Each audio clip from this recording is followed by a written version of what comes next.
एक बार राजा जनक ने चाहा कि मैं आध्यात्मिक ज्ञान प्राप्त करूं।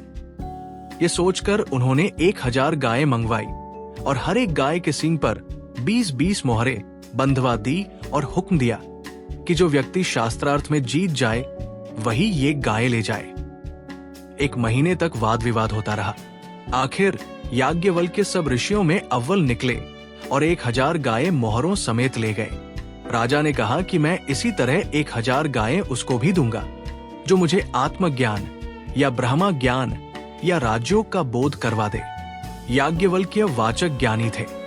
वाचक ज्ञान के सब सिद्धांत उन्होंने समझा दिए, मगर आत्मा का ज्ञान न करवा सके, अंदर की ओर न ले जा सके। आखिर राजा ने एक सिंहासन बनवा दिया और कहा कि जो भी मुझे ज्ञान दे सके वो इस सिंहासन पर आकर बैठ जाए। इसके बाद उन्होंने मुल्क के सारे महात्मा बुलाए और कहा कि मैं उतनी ही देर में ज्ञान प्राप्त करना चाहता हूँ जितनी देर घोड़े पर सवार होने में लगती है। ऋषियों ने सोचा कि ज्ञान कोई ऐसी चीज तो नहीं जो घोल कर पिलाया जा सके।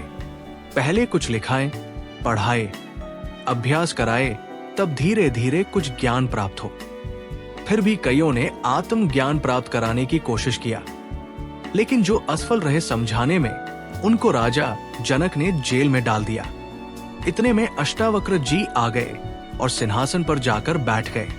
वे शरीर के टेढ़े व कुबड़े थे। अष्ट टेढ़ों वाला है, इसलिए उनका नाम पड़ा अष्टावक्र। उन्होंने सोचा कि अगर राजा को ज्ञान न हुआ तो महात्माओं के गुट को लज्जा से सिर झुकाना पड़ेगा। उन्हें देखकर सभी हंस पड़े। इस पर अष्टावक्र ने कहा कि मैं तो समझा था कि ये महात्माओं की सभा है, लेकिन नहीं, ये तो आत्मा को नहीं देखते, शरीर को देखते हैं, और चमड़ी को देखना तो चमारों का काम है। उनकी ये बात सुनकर सभी चुप हो गए। ऋषि ने पूछा कि राजा तू ज्ञान लेना चाहता है? राजा ने कहा, इतना सब कुछ मैं ज्ञान प्राप्ति की लालसा से ही कर रहा हूं। इस पर अष्टावक्र ने कहा कि ज्ञान तो तुम्हें मिलेगा, परंतु तुम्हें कुछ दक्षिणा भी देनी होगी। राजा ने कहा, जो मेरे बस में है उसे मैं अवश्य दूंगा। अष्टावक्र ने कहा, तो राजा मैं 3 चीजें मांगता हूं। मुझे तुम्हारा तन, मन और धन चाहिए। राजा ने थोड़ी देर सोचकर कहा कि मैंने दे दिया।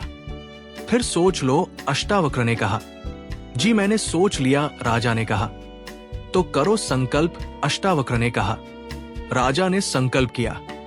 उन दिनों रिवाज था पानी का चुल्लू भरकर संकल्प लेने का।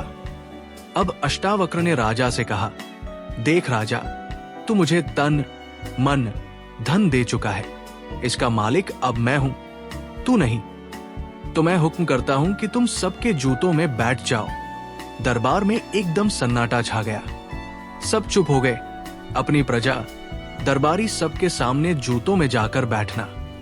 मगर राजा जनक समझदार थे, जरा भी न झुझलाए, चुपचाप जूतियों में जाकर बैठ गए। अष्टावक्र ने ऐसा इसलिए किया कि राजा से अहंकार छूट जाए। अहंकार बड़ी रुकावट है। बड़े बड़े लोग यहाँ आकर रुक जाते हैं। फिर अष्टावक्र ने कहा कि ये धन मेरा है, मेरे धन में मन न लगाना।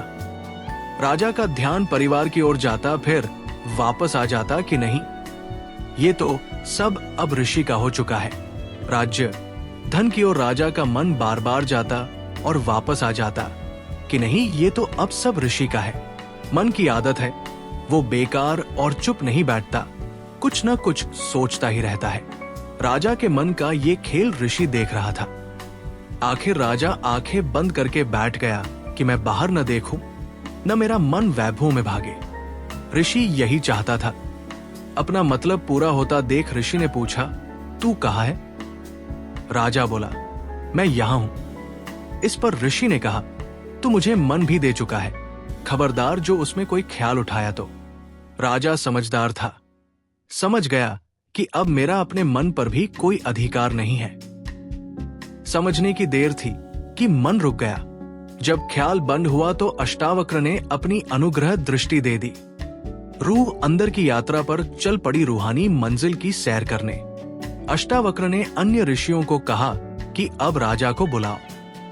अब बुलाए कौन? ऋषि ने जितनी देर मुनासिब समझा राजा को अंतर का आनंद लेने दिया। आखिर में उसे नीचे लाया गया। जब राजा ने आंखें खोली तो अष्टावक्र ने पूछा, क्या तुम्हें ज्ञान हो गया? जी हो गया, राजा ने जवाब दिया। कोई शक तो नहीं रहा? अष्टावक्र ने पूछा। जी नहीं, राजा ने उत्तर दिया। तब अष्टावक्र ने कहा, मैं ये तन, मन, धन तुम्हें प्रसाद के तौर पर वापस देता हूं। इसे अपना न समझना। अब तुम राज्य भी करो और भजन भी करो।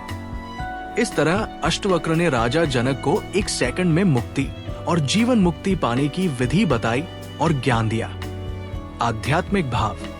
जीवन मुक्ति स्थिति माना जीते जी सब आकर्षण, बंधन, वैभवों के प्रभाव से मुक्त रहना।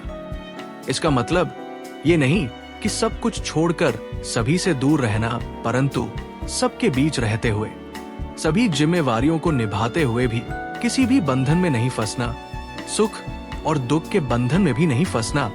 यही सच्ची जीवन मुक्त स्थिति है जो शिव बाबा सिखाते हैं।